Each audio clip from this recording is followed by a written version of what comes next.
If you don't want old crappy product and you don't want to spend 4 or 5 grand on brand new product, this is as good as it gets.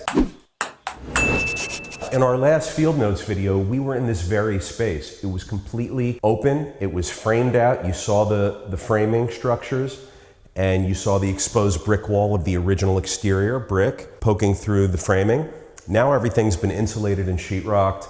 It's an amazing space. It's a big, wide open apartment. This is a 2-bedroom, 1-bathroom apartment.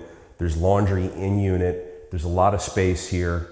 This is a great product for the market because usually in our market, apartments are either brand new construction and very expensive, maybe $4,000 and up for 2-bedroom, 1-bath, or they're vintage grade product that haven't yet been renovated and they're gonna be perhaps $1,600, $1,700, $1,800 per month for a 2-bedroom. So this is gonna be about $3,000 a month. Parking, laundry in unit, great light and air. There's a little balcony here, so you have some outdoor space. You're located right in the downtown. You're walkable to the beach. You're walkable to shops and restaurants and other amenities. This is a great spot and it's a great bang for the buck. If you don't want old crappy product and you don't want to spend 4 or 5 grand on brand new product, this is as good as it gets. It's a great mid-price point offering.